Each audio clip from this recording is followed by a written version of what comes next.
Сайн бацхан уу 7 өнөг бүрийн лав гараг бүр үзэгч танд хүрдэг Төв аймгийн цаг нэвтрүүлгийн ээлж дугаар эхэлж байна. Анхаарлаа хандуулна. Сурвалжлах баг Төв аймгийн 100 мод хотод ирээд байна. Тэгэхээр Төв аймаг нь эдийн засгийг бүсчлэн хөгжүүлэх бодлогын хилцүүлэг зохион байгуулж байна. За хилцүүлгээс төрийн зохицуулалт, хувийн хвшлийн уялдаа холбоо, за дэд үтцийн хөгжил, мэдээллийн нэг урсгалтай болох зах зээлийг тэлэх, сурталчлах гэсэн саналууд гарч ирж байна. Монгол улсын бүсчилсэн хөгжлийн үзэл баримтлалыг 2001 онд баталж Монгол улсад эдийн засгийн бүсчлэл тогтоосон.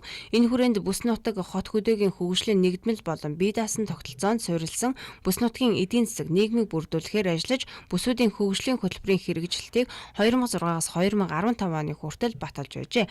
Төв аймгийн нутаг дэвсгэрийн хувьд хүн оршин амьдрах, байгаль цагуур, хөдөө аж ахуйн үйлдвэрлэл, аялал жуулчлал хөгжих тохиромжтой нөхцөл бүрдсэн бүс нутаг юм а.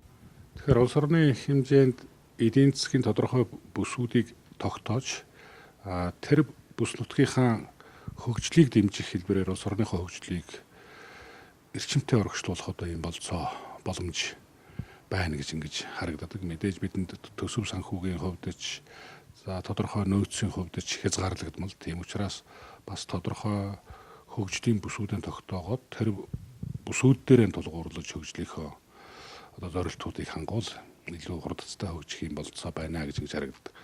За Төвийн бүс нутгийн хөгжилд Төв аймаг ер нь ямар үүрэг оролттой оролцох вэ гэдэг асуудлыг өнөөдөр нэлээд тал бүрээс нь бид ярилцж байна. Тэгэхээр Төв аймгийн хувьд хэд хэдэн хөгжлийн давуу боломжууд байна гэж ингэж хардаг. За нэгдүгээрт авто зам, төмөр зам, агаарын замын гол зангилаа газар байна. За энэ зангилааг дагаж Улаанбаатар хотыг өөрийнхөө нутаг дэвсгэрийн дунд багтаасан ийм аймаг.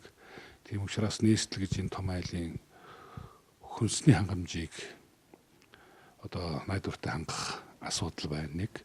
Хоёрдугаарт Монгол улсын засгийн газраас хүнс үйлдвэрлэгч, экспортлогч орн болно гэдэг том зорилт явж байна. За Төв аймаг өөрөө газар тариалангийн ууган бас тэргүүлэгч аймаг. Тийм учраас газар тариалангийн үйлдвэрлэл, мал аж ахуйн үйлдвэрлэлээ хослуулан эрчимжүүлэн хөгжүүлэх тодорхой бүс нутагт газар тариалангийн үйлдвэрлэлтэйгээ эрчимдсэн цогцлбор аж ахуйнуудыг байгуулах замаар махсууны үйлдвэрлэлийн хэмжээг нэмэгдүүлэх. За өндөр технологиор боловсруулж дотоод хийгээд гадаад зах зээлд боловсруулсан нэмэн өртөгшин гэсэн бүтээгдэхүүн гаргах ийм өргөн боломж байна. Тэгээ энэ талаар аймаг орон нутаг бас тодорхой анхаарал хандуулад тодорхой ажлуудыг зохион байгуулад ажиллаж байгаа. Монголын одоо анхны гэж хэлж болохоор сүүний одоо кластер фермийн аж ахуйг Баян дэлгэр суманд байгуулсан. Энэ жил биднээс энэ Аргаланд Баян цогт Баян чандамны чиглэлд хэд хэдэн ийм зохицлбор аж ахуйнуудыг байгуулъя. Эндээсээ буцаагаад одоо өсвөр малаан бордох хэлбэрээр махны илүүлэлтийг нэмэгдүүлэе гэдэг ийм бодлого чиглэлүүдийг бариад ажиллаж байна. За нөгөө талд газар тариалангийн үйлдвэрлэлээс гарч ирж байгаа бүтээгдэхүүнүүдийг үйлдвэрлэлийн аргаар боловсруулж импортыг оруулсан бараа бүтээгдэхүүнүүд хийх, экспортыг нэмэгдүүлэх юм болцоо боломжууд байгаад байгаа. Төмсийг одоо Төв аймагчууд хэдий хэмжээнд тариалж хэдий хэмжээг хурааж авах уу гэдэг асуудал бол нээлттэй боломж байна бидэнд. Гагцгүй яагаад үйлдвэрлэл жоохон хумаатай 100,000 тоноос давуулж чадахгүй байна вэ гэхээр зэрэг хит их үйлдвэрлэл явуулчихвал намар төмсний үн унаад энэ салбарт ажиллаж байгаа аж ахуйн нэгж иргэдийн маань санхүүгийн одоо чадамж алдагдчих гээд ингээ болохгүй байгаа. Тэгэхээр дан ганц төмсийг хоолонд хийж идэхээс өөрөөр боловсруулж бид чадахгүй байна баг үндсэндээ. Тийм учраас цардуулын үйлдвэр байгуулъя гэдэг том төсөл боловсруулад за Польшийн засгийн газрын дэмжлэгээр цардуулын үйлдвэр байгуулахаар ингээд хөрөнгөний асуудал шийдэгдлээ. Тэгээ энд жилдээ 30 гаруй мянган тонн төмөс орчих болцоо бүрдэж байгаа. Дээр нь төмөснөөс чипс хийдэг үйлдвэрийн асуудлыг шийдэе. За хүнсний ногоо жимс чимсэгнийг боловсруулдаг сайн технологиудыг оруулж ирд нутагшуулъя. Вьетнамын хобби мужтай бид хамтын ажиллагаа сая тогтоож за энэ салбарт хамтран хөрөнгө оруулалт хийж шинэ үйлдвэрүүд байгуулахаар ярилцлаа. Археологийн үр дүн дээр одоо бий болчихсон энэ олдуурууд, хэрэглэлүүдийг нийтэд одоо ил болгож эргэлтэнд оруулж аялал жуулчлалын бүтээгдэхүүн болгох шаардлага байна гэдэг үүднээс археолог, палеонтологийн музей цогцлбор за тэгээс сургалт судалгааны төвийг нь аймаг дээр байгуулъя гэдэг ийм асуудлыг яриад засгийн газарт санал юмнуудаа уламжилсан. За уг цогцлборыг байгуулах газрын асуудлыг бид шийдвэрлэлээ. За энүүгээр дамжуулж аялал жуулчлалыг одоо өргөн хүрээтэй татах бололцоо бүрдэх юм аа. Хүн нүг их эзэнт гүрэнж гэдэг юм одоо энэний бүх түүх тэгээд тэр түүхийг батлах одоо олдврууд үзүүрүүд дээр тулгуурлаж аялал жуулчлалыг өргөн хүрээтэй татах бололцоо байна. За дээр нь шинжилгээ ухааны академийн түүх археологийн хүрээлэнгээс Эрдэнэ, Мөнгөнмөр, Баян Жаргалан, Баян Цагаан гэдэг эдгээр сумдад тодорхой түүхийн одоо сурвалжууд дээр тулгуурлаад малталт судалгааны ажлууд хийсэн.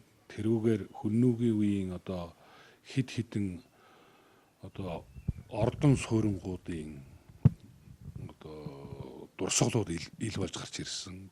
За хүннүүгийн үед төмөр хайлуулж ган үйлдвэрлэж гин гэдэг одоо тов тодорхой баримт үйлдвэрийнх нь ерөнхий одоо суурь тэгээд тэр ган хайлуулж байсан зуухных нь хүртэл одоо үлдэгдэл одоо олдвор гарч ирсэн.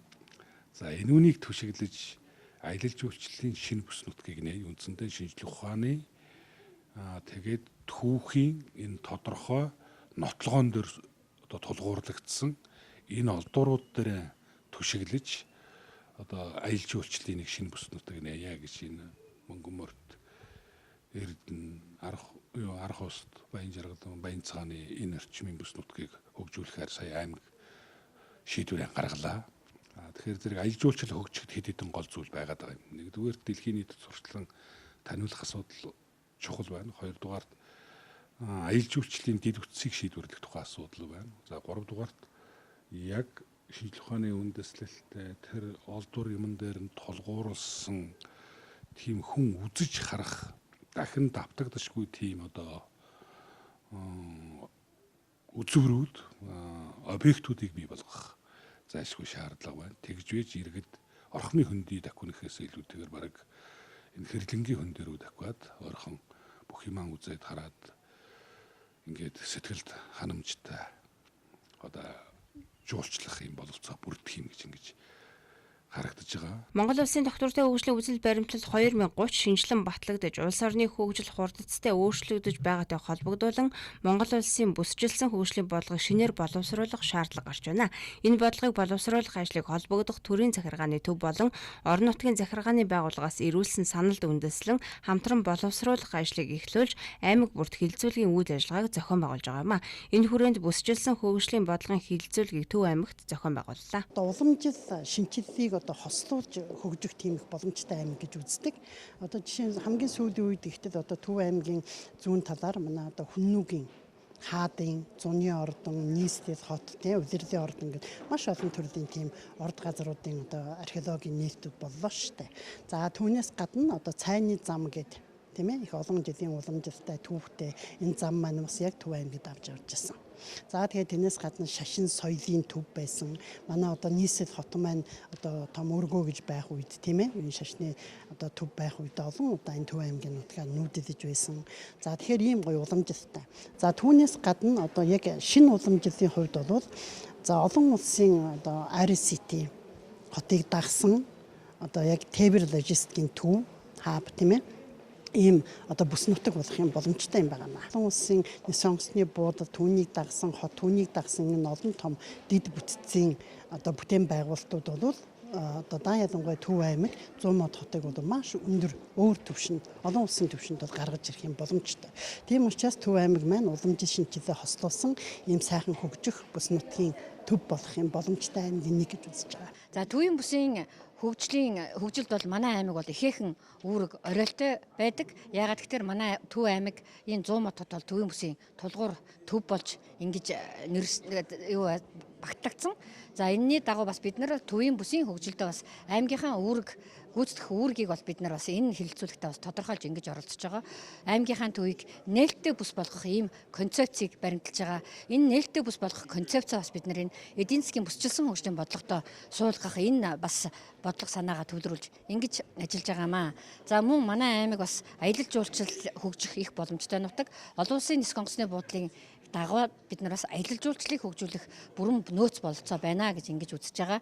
Төв аймгийн төвөөс 10 гаруй километрийн зайд орших жилдээ 1.7 сая зорчигч хүлээн авах хүчин чадалтай олон улсын нисэх онгоцны буудлын ашиглалтанд орсноор хүн амын суурьшил, нэгтршил өснө. Тиймээс шинэ хот үйлдвэрлэл үйлчилгээний бүтээн байгуулалтуудын ажил эрчимтэй явагдах нөхцөл бүрдэж байна. Олон улсын нисэх онгоцны буудлыг түшиглэн дагуулгад Майдер Эко, Шин 100 мод зэрэг бүс нутаг шинээр байгуулагдаж аялал жуулчлал, тээвэр логистик, өндөр технологийн үйлдвэр болон нэхмэл сүлжмэл, оёдлын үйлдвэрүүд төрөлжин хөгжсөн нээлттэй бүс нутаг болгох хэрэгцээ шаардлага нэмэгцээр байна. Энэ бүс нутагтаа шинжлэх ухааны парк байгуулах, төр ховын хэвшлийн түншлэлээр электроникийн хавтангийн үйлдвэр байгуулах ажлуудыг эхлүүлэхээр ажиллаж байна. Монгол улс орны аялал жуулчлалын салбарын хөгжлийг хурдасгах хүрээнд Мансшир хийдийн түүхэн дурсгалт газрыг түшиглэн шашин соёл, аялал жуулчлалын цогцлбор төв байгуулах, төслийн техник эдийн засгийн үндэслэл, зураг төслийг боловсруулах ажил дуусах шатандаа явж байна.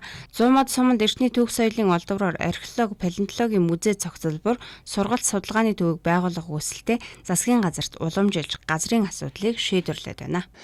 За энэтэй холбоотой Төв аймгаас бол нэлээд олон саналууд гардаг. Тухайлбал бас томоохон мега төслүүд гэж хэлж болохоор төслүүд бол яригддаг. Тухайлах юм бол одоо Майдер хот байгуулах гэдэг дагуулгад байгуулах нэг юм төсөл байгаа. За мөн шинэ нисэх онгоцны буудал. За тэрийг дагсан Аэросити гэдээ бас яригдж байгаа. За мөн одоо говийн аймагуудаас гардаг одоо тээвэр логистикийн шинэ одоо нэвтээд инглихийн авто замыг байгуулах, логистикийн төв байгуулах гэдэг энэ саналууд бол гардаг. Тэгэхээр энэ саналууд бол одоо бас нэлээд судалж үзэх ийм шаардлагатай ажил байгаа. Концессийн асуудал бол үндэсний хөгжлийн газрын игтэд одоо ер нь бол дуусах шат руугаа ороод явж байгаа шинэ нисэх онгоцны бодлын хувьд бол. Одоо бол аймагуд дээр дандаа одоо юуны автотээврийн вокзалууд байгаа. Тэгэхээр энийг бол одоо тээвэр логистик ачаа бараа урсгалын төв байгуулах ийм шаардлага байгаа.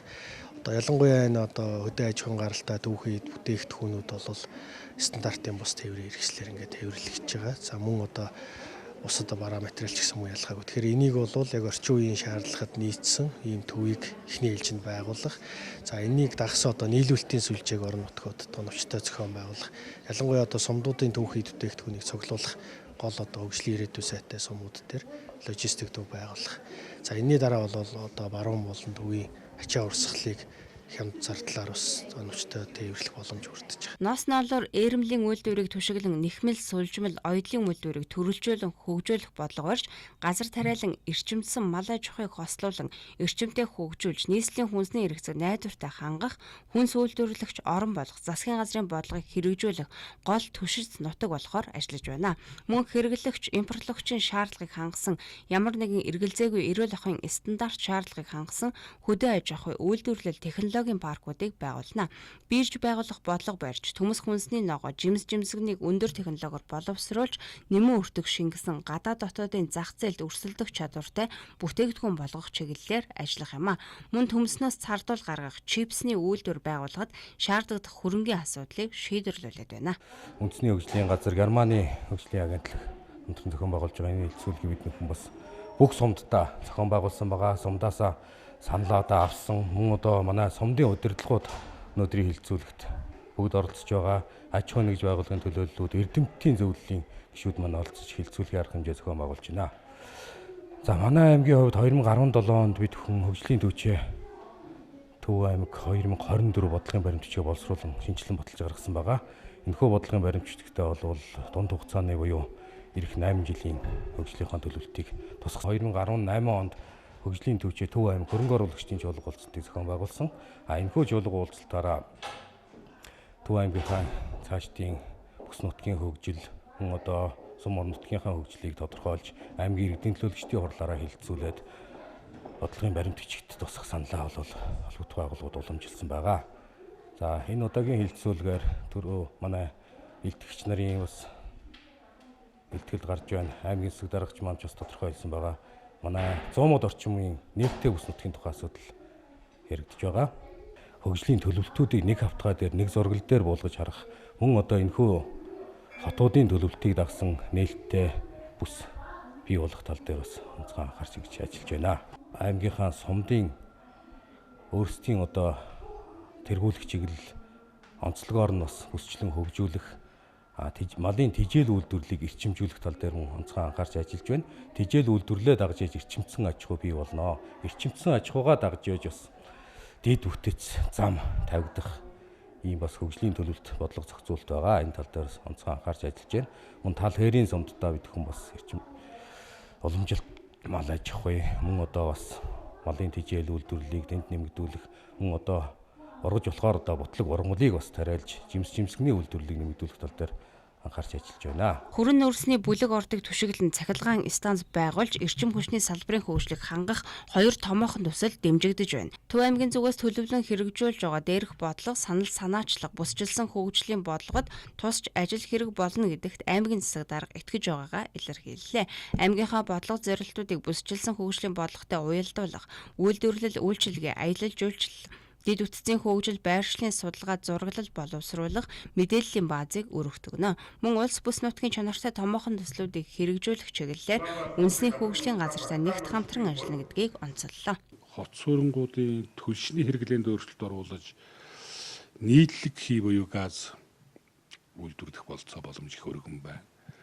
За гадны томоохон компаниудын консорциум, техник эдийн засгийн үндэслэл, зураг төсвөн боловсруулсан 2-3 томоохон төсөл явж байна. Энүүнийг орон нутаг нэлээд дэмжиж байгаа. Эрчим хүчний яам, Монгол Улсын засгийн газартай холбогдох саналуудаа тавьсан. За эдгээр одоо том төслүүд үе шаттайгаар хэрэгжээд явах юм бол манай аймгийн зүүн урд талын бүс нутагт нэлээд том одоо ажлын байр шингээсэн, хөгжлийг өөр дээрээ одоо татсан ийм шинэ бүтээн байгуулалтууд эдийн засгийн идэвхжлийг бий болгож чадах нэ гэж ингэж харагдаж байгаа. За дээр нь мэдээж энэ улс орны хөгжил тэгээд төв хэсэгт нь байна. Тийм учраас энэ шинжлэх ухааны том одоо салбаруудыг бий болгох тухай асуудал байх юм байна гэж ингэж хараад шинжлэх ухааны парк байгуулах асуудлыг боловсруулсан шинжлэх ухааны спортын яамтай ярилцаад яамны дэргэд байгаа паркийн захиргаатай ерөнхий яриа хайцлуудаа хийгээд газрынхын асуудлыг үндсэндээ шийдлээ. Тэгэх юм бол шинжлэх ухааны парк өөрөө 6 бүрэлдэхүүн хэсэгтэй байхаар ингэж одоогоор төсөөлөгдөж байгаа. Нэгдүгээр энэ хөдөө аж ахуйн салбарын хөгжлийг хангах, түүнээс гарч ирж байгаа бүтээгдэхүүнүүдийн боловсруулалтын технологиг сайжруулах чиглэлийн нэг том чиглэл байгаад байгаа шиг байна. Өндөр технологийн үйлдвэрүүдийг байгуулах чиглэлийн нэг том чиглэл байна. IT-ийн чиглэлийн нэг том чиглэл явж байна. Жижиг бизнес үүдийг боожуулах инкубатор төвүүдийн үйл ажиллагаа байх гад байна. Цөлжилттэй тэмцэх, үндсэндээ байгууллагын орчныг хамгаалах чиглэлийн ургамал хамгааллын чиглэлийн технологиудыг боожуулах чиглэлийн бас нэг том чиглэл байна. Говийн ноолуурын янхан шатны боловсруулалтын үйлдвэр энд баригдаад үндсэндээ барилга угсралтын ажил 80 орчим хувьтай явж байна. Тэгэхээр ноолуурын утсан дээрээ тулгуурлаад бүс тав үйлдвэрлэж чаддаг. Бүс таваараа буцаагаад оюумл бүтээгдэхүүн хийж чаддаг. Ноос ноолуурын утсаараа нэхмэл бүтээгдэхүүн хийж чаддаг. Ийм болох учиртай л да. Тийм учраас энэ хоёр том одоо бодит боломжийг түшиглэж Төв аймагт ер нь нэхмэл, сүлжмэл, оёдлын үйлдвэрийг төрөлжүүлж хөгжүүлэх нь зөв юм байна. Ингэж эдийн засгийн төрөлжилт хангах хэрэгтэй байна гэсэн ийм бодлого чиглэлтэй аймаг ажиллаж байна. Энэ удаагийн Төв аймгийн цаг нэвтрүүлгийн дугаараар эдийн засгийн бүсчилсан хөгжлийн бодлогын талаарх мэдээллийг бэлтгэн хүргэлээ. Дараагийн 7 өдрийн энэ цагта шинэ мэдээлэлтэйгээр эргэн уулзцгаая.